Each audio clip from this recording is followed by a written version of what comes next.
yang terjadi di elit politik nasional itu tidak seperti, sama sekali tidak seperti yang Anda baca di koran atau Anda dengarkan di televisi, gitu ya. Satu. Nomor dua, apakah presiden berkuasa? Tidak. Apakah Megawati berkuasa? Tidak. Apakah anak-anaknya Megawati berkuasa? Akan semakin tidak. Ya. Terus siapakah yang berkuasa? Gitu. Yang berkuasa tidak pernah muncul di media massa. Jadi mereka membutuhkan ketidakpastian dari pelaku-pelaku di panggung ini, diadu domba sedemikian rupa. Nah, siapakah yang madu domba? Yang madu domba ini sudah juga sedang bertarung di antara mereka. Jadi nanti ada skala global internasionalnya, terus nanti ada tajalinya yang agak regional nasional, gitu ya. Nah, mereka ini pokoknya kalau ndak Yahudi Timur ya Cina Barat, kan gitu. Kira seperti itu. Nanti timelinenya adalah 5 tahun kemudian 10 tahun ini kita mengalami pertaruhan Indonesia akan dimik-dimik kembali bangkit menggeliat atau akan hancur sama sekali dan menjadi bangsa jongos total tahun 2024. Nah, siapakah mereka ini? Pasti adalah konstelasi para pemilik modal, baik di tingkat internasional maupun regional dan nasional. Nah, itu lapisan-lapisan ini juga bertarung satu sama lain, tapi yang pasti ada rasnya mereka.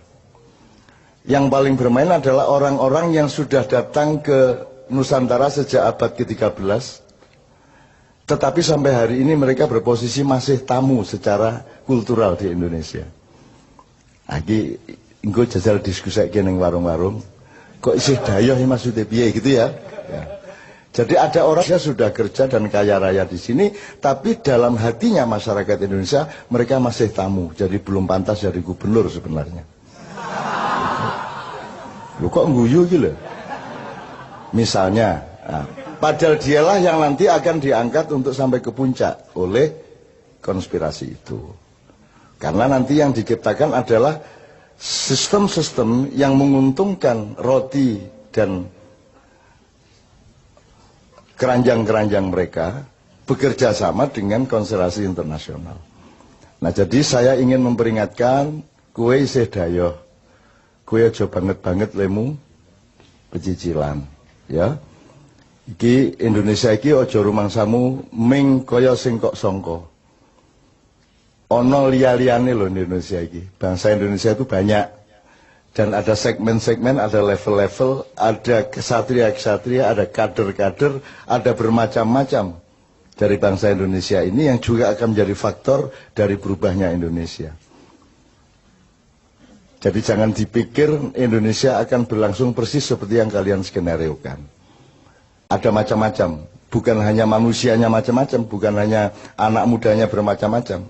Ada arus yang menuju masa silam dan kematian, dan ada arus yang sedang bangkit pelan-pelan menjadi manusia kader Nusantara yang baru, yang semakin banyak jumlahnya di mana-mana, dan usia mereka 10 tahun lagi adalah usia pemimpin di tingkat-tingkat yang bermacam-macam.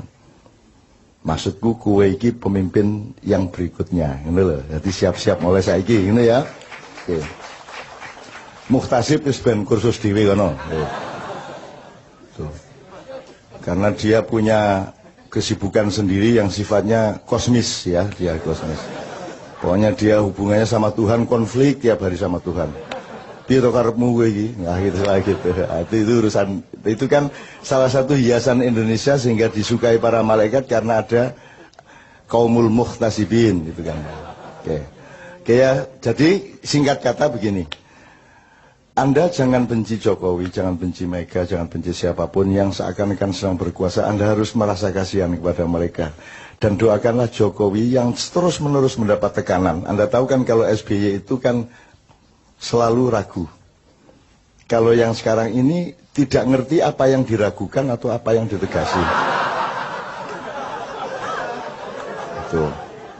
Masih lumayan kalau dulu kan masih ragu terhadap sesuatu hal. Ini sesuatu halnya dia tidak ikut menentukan. Jadi arep ragu ki ora ono dalane, arep tegas ya ora dalane, akhirnya sing metu Iku dudu saka atine, dudu saka pikirane dhewe. Gitu ya.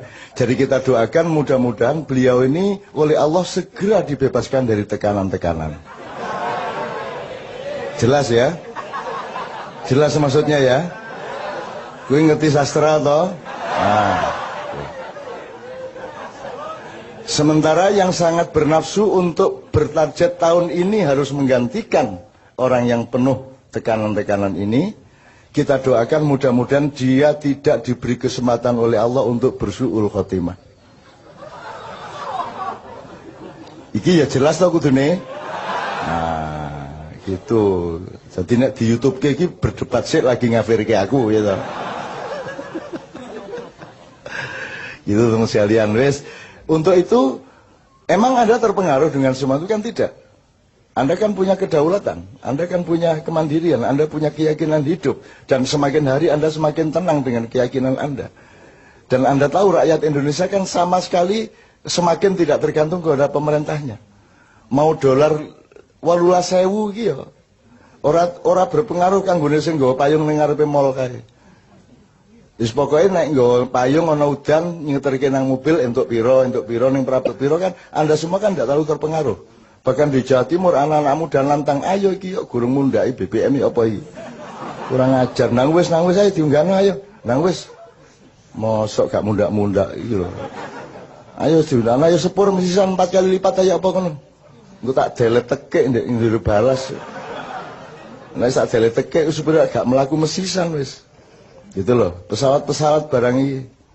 Luwung gimana kita mau bikin konferensi Asia Afrika. Asia Afrika itu kan Bung Karno punya karya. Itu kan konferensi negara-negara non-blok. Non-blok. Lho kowe iki nggak konferensi non-blok kok jaluk perlindungan nang jeraganmu iki piye?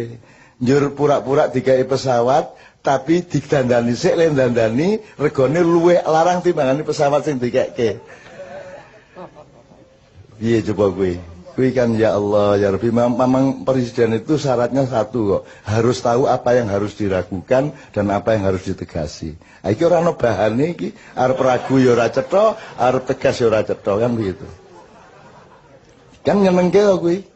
Tidak pernah ada bangsa yang mendapat hiburan sebagaimana kita. Itu kan? Tidak, jangankan kan kalau dalam Islam tuh, kalau dalam bahasa Arab tuh ada namanya uslub. Uslub itu diplomasi tingkat tinggi. Seperti saya mengatakan, mudah-mudahan segera terbebas dari tekanan, itu uslub.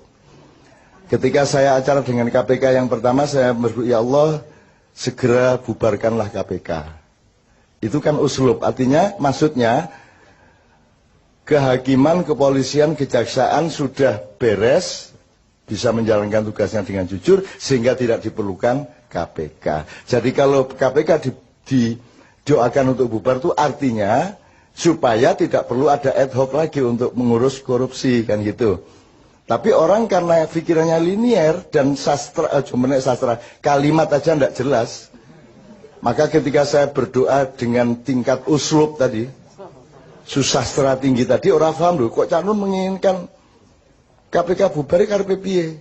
Loh, nek KPK bubar berarti hukum sudah beres, kan begitu. Karena hukum belum beres, pelaku-pelakunya belum beres, diperlukan perangkat pembantu pemain bon-bonan yang namanya KPK. Kan begitu kan? Nah, kalau sudah kesebelasannya beres tidak perlu ngebon lagi. Nah, Indonesia ini lebih lucu lagi. Pemain bon-bonnya hanya dimasukkan lapangan, yang pemain yang diganti tidak dikeluarkan dari lapangan. Bener nggak? Loh mestinya kalau diganti yang diganti keluar ki nggak tetap di dalam. Akhirnya gelut dewe sadu-saduan dewe. Kan gitu. Antara pemain pengganti sama pemain yang diganti. Kan begitu. Sampai hari ini kok sadu-saduan nggak karu-karuan. Kan ini nyenengke negara ini nyenengke. Saya luar biasa bahagia sebagai bangsa. Luar biasa bahagia. Iki tenang iki Jon. Iki malaikat yang nggak pernah ketawa jan nahan banget. Jan kudu guyu tenan kemenungsan gitu. Bahkan tidak ada tugas malaikat untuk tertawa, tidak ada. Malaikat itu semua serius. Tapi khusus untuk Indonesia ini akhirnya rundingan wis ora apa-apa yang guyu wae ya. Ngono ku ya saking lucune kok piye.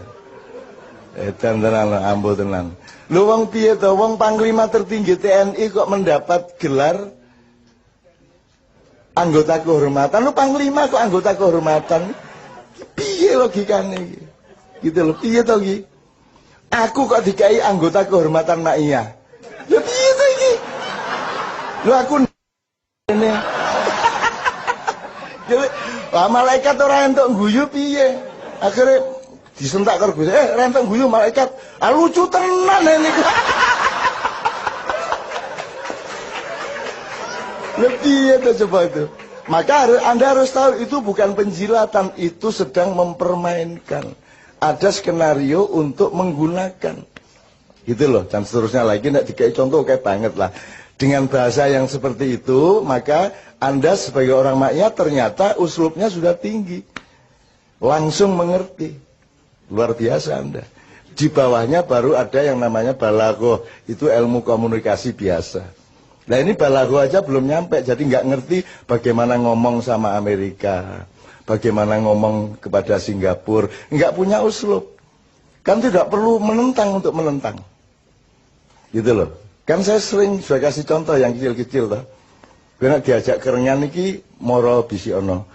Gue nek kerengan karo aku mesti kalah. Wis mending wis mlayu saiki mlayu. Wah, akhirnya mesti budino melayu kae padahal nek kerengan tangan ya kene kalah jane. Itu namanya uslub. Itu puncak dari balaghah ya Ustaz ya. Puncak dari balaghah. Itu teman sekalian. Oke.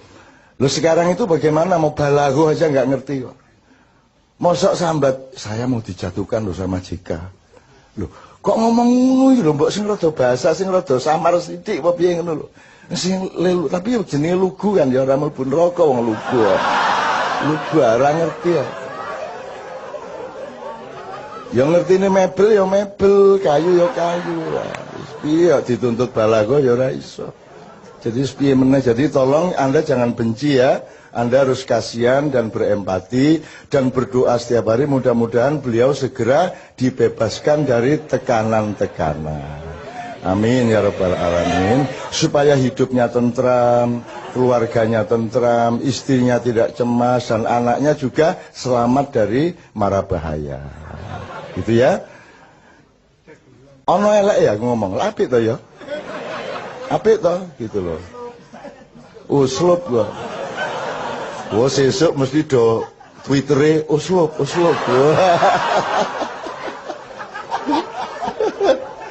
Are-are AS Hikam ditawur ya are-are. Jobol are-are.